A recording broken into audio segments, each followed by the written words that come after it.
Hey guys, Luke here, and a couple of days ago I actually went to film this video. Wanted to do a video talking about the Bulldogs. However, pretty much within like half an hour of recording the video, the Nick Cotric signing happened, so everything that I said was kind of, I wouldn't say irrelevant, but a lot had changed. Look, literally, I know he's a winger, I know maybe he's going to play centre, I don't really know. I know it's just a back, but this one signing has kind of changed everything in my opinion. A lot of the talk in that video is how we can't attract players and how players don't want to sign for us. And then immediately, if I just post the video, it will look stupid because immediately Nick Cotric signed $600,000. Is it paying a lot for a winger? Yes, but at the same time, this dude is, I think he's 23 or something like that. He's very young, is my point. Anyways, he's played for New South Wales. Sky's the limit for Nick Cotric, barring injuries. As far as I'm concerned, I think the Raiders are very disappointed to lose him. So I think that says a lot about him. He's a very, very good signing. He's a good step in the right direction for the Bulldogs, but I can't really just talk about this one signing. I need to talk about the rest of the club because it kind of looks like it's in shambles. Now, the whole board stuff, I don't really know the ins and outs of what's happening on the board. It doesn't look great. But I'm just going to talk about the whole Dean Pay situation to start off with. I think that's a good place to start off the video. So basically, Dean Pay, not the biggest fan of him. I sat here a couple of years ago and I was talking about Des Hasler and how I was excited for him to leave.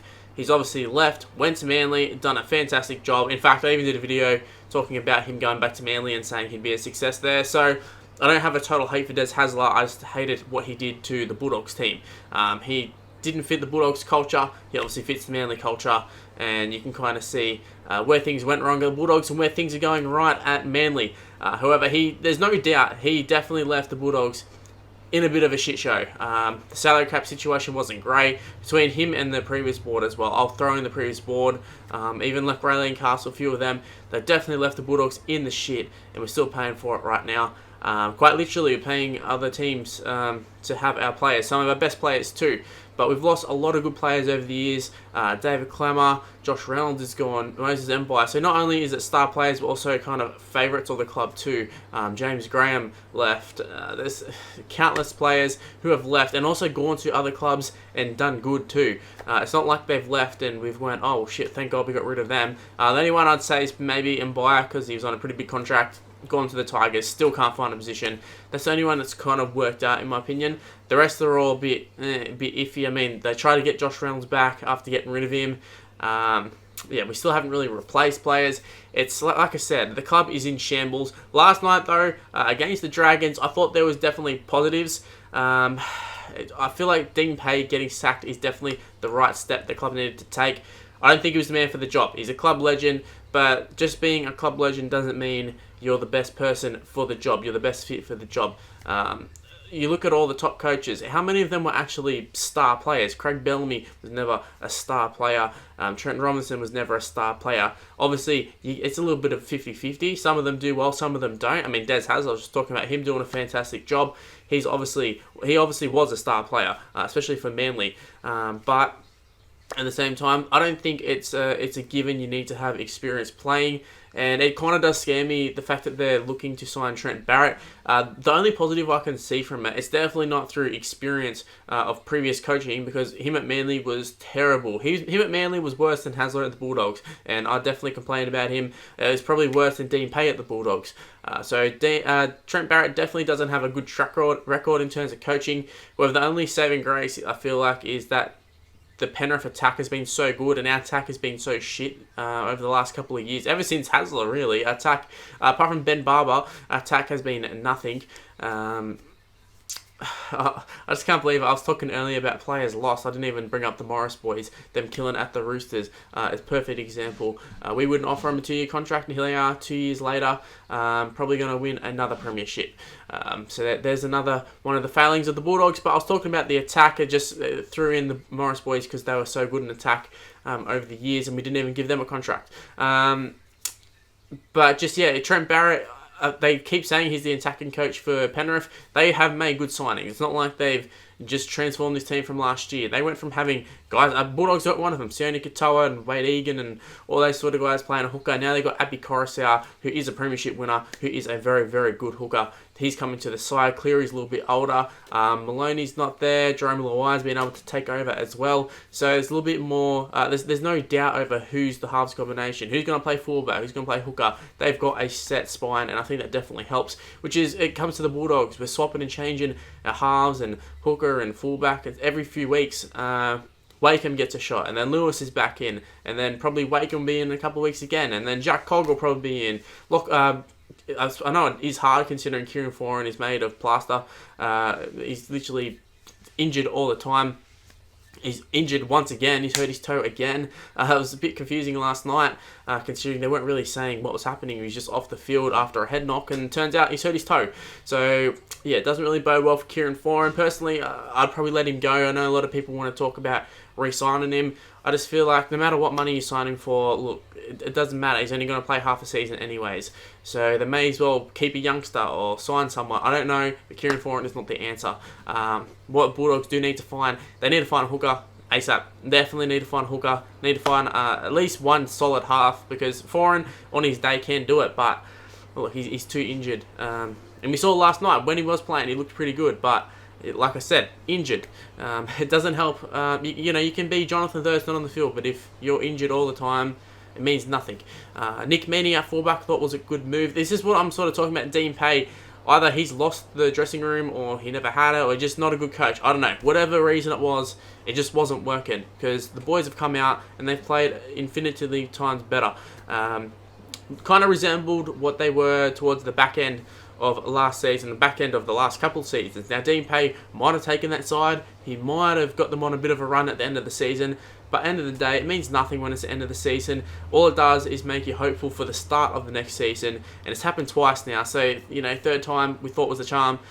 Hasn't happened. So Dean Pay, he needed to go. Trent Barrett, don't know if he's the right answer though. I don't know, just the whole Bulldog situation as a whole, it is quite hard to talk about for me, because I don't really know. There's a lot of stuff happening behind the scenes that we're not aware of. However, what we can see on the field is the effort is still there, the quality just isn't, and just some of the drop balls that they have week after week, just, it's unexcusable. For guys getting paid professionally to play football, the fact that they can't catch a ball. Guys like Watene Lesniak last year, he was pretty solid on the high ball, and now he can't catch a cold. He could be in a room full of people with COVID and he wouldn't even get it. But yeah, just the Bulldogs are not performing, but the effort is there, which is good. So the whole thing of Dean Pay was that, oh well, at least he's got the boys trying. The boys were still trying last night, so that's not the issue. The boys are going to keep trying. I feel like they're the sort of team. I feel like a lot of the time, I feel like most of this team are kind of reserve grade standard, so it kind of reflects their reserve grade mentality. They keep trying hard, but the skill isn't quite there as to why they're in reserve grade. So they can match it at times, maybe get the odd win here and there, but yeah, just them against the Broncos is probably more a good reflection of where the Bulldogs are at the moment. Broncos just got absolutely towed up by the Tigers, and we got towed up by the Broncos, so I think it says a lot about the Bulldogs considering those results. But like I said, Nick Cotric has signed. Luke Thompson just signed. He's another one I didn't mention. I think there's definitely positive signs for the Bulldogs for the first time in a little while. Like I said, Trent Barrett, I don't think he's the answer, but maybe he can be a stopgap fix for a couple seasons, that we could bring in someone else. I'd be okay with that as long as we get some decent performances on the field. Maybe Trent Barrett will end up being a masterstroke. Who knows? But he's definitely got access to a lot of talented players at Penrith who aren't really getting a go. A guy like Matt Burton, I'd be wrapped if the Bulldogs signed him. Like I said, the halves is definitely a big issue for the Bulldogs, and also just the consistency in the halves. 1 week someone's in, 1 week the next person's out. Yeah, if we can just get some consistency, that would be great. I think going forward with Foran's injury, considering previous seasons, I feel like Lewis and Cogger, your best halves combination there at the moment, and Hopewadi at fullback, but obviously Hopewadi's injured. It also hasn't helped the Bulldogs. We didn't really have too many great plays to start off with, and then Hopewadi goes down, Adam Elliott goes down, arguably two of our best performers this season. So that's not great, but hey, it happens to every team. A lot of teams got injury tolls at the moment. But yeah, the Bulldogs, there is... I was talking the other day, I was saying, look, there's no light at the end of the tunnel. And a couple of days later, I'm sitting here re-recording this video, and I'm saying, look, I think there actually is some light at the end of the tunnel. I do like how the Bulldogs are going at the moment. I do like Well, obviously not on the field, but I do like the Nick Cotric signing. I like Luke Thompson. He looks really, really good. I feel like we've got a lot of deadwood at the club. I feel like guys like Aiden Tolman need to go. Whether they will, I don't know, but they're definitely past it. A couple of years ago, they would have fit. They don't suit the style of the NRL at the moment, slash are old and slowing down a bit. But I think Aiden Tolman needs to go, along with a whole bunch of other players. But like I said, Nick Cotric, a great addition to the side. 600k. They're talking about it like it's a big thing. I don't think it is. Also, just one thing I want to touch on before I end the video. It really baffles me the amount of sympathy Dean Pay's getting. For a long while, they were talking about, look, he's probably got to go. And then they do sack him after one of the worst performances I've ever seen from a Bulldogs team. And now they're talking about how he hasn't got given an opportunity, he got given this shit squad, yada, yada, yada. I don't want to hear it. I don't want to hear it. He knew what he was signing up for. He knew the squad wasn't great. And his selections are just baffling. I know some of them were forced on him, like the whole Ockenbar and Harry Onara situation. And look, don't even get me started on this. Harry Onara, Ockenbar, I don't want them to play for the Bulldogs ever again. That's it. I'll just say that straight up. That's all I'll say on that issue. But in terms of the squad, look, he's been able to build somewhat of a squad. Just the fact that he can't even settle on a 17, I think it says a lot about him. Like I said, he's swapping the halves in and out. Harry Onara was arguably our best performer last year in the forwards, and he was chucking him in reserve grade, and then back to first grade, and then back into reserve grade, back in the first grade. Now this guy's back in reserve grade. Like, there was just no consistency, and there was no rhyme or reason why people were getting picked, and it still isn't in terms of our backline.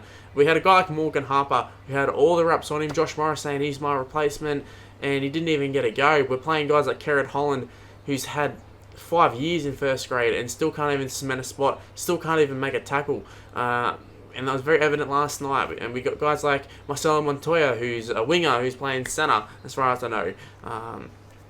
The selections baffled me. Nick Meaney, a fullback's been playing 90% of his career on the wing now, and then he goes back to fullback last night and looks excellent. It doesn't make sense to me. I don't think it makes sense to 95% of the Bulldogs fans, and I think a lot of Bulldogs fans were happy to see Dean Pay go. Everyone I saw, personally, was like, oh, I can't wait for Dean Pay to go. So it's now happened, but now the media is sort of sitting there going, oh, geez, poor Dean Pay, I can't believe it. What do you mean you can't believe it? Look at the win record. It's shocking. And for them to sit there and say, well, this team sucks. Well, did they suck when he had them winning at the back end of last year and everyone's going, Dean Pay might be the answer?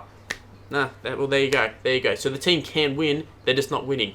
Anyway, guys, leave in the comment section below. What are your thoughts on the Bulldogs situation? Who do they need to sign? Give me 5 suggestions the Bulldogs should sign. Obviously, they probably won't sign 5 players, but hey, doesn't hurt to leave some suggestions. And is there anybody that they should definitely retain in their squad at the moment? For me, I think they should keep Hopewadi. I think they should keep Jackson. Averillo looked pretty good. Apart from that, not really too many players who are set in stone, apart from maybe like Luke Thompson and a few of those new guys. But yeah, the Bulldog squad isn't fantastic. Anyways, I'm just rambling now. I'm going to wrap up the video here. Hopefully you did enjoy it. If you did, give me a like on all social medias. They're on the screen right now. And yeah, that's where I'm going to end the video. Thank you guys for watching, and I'll see you in the next one. Bye, guys.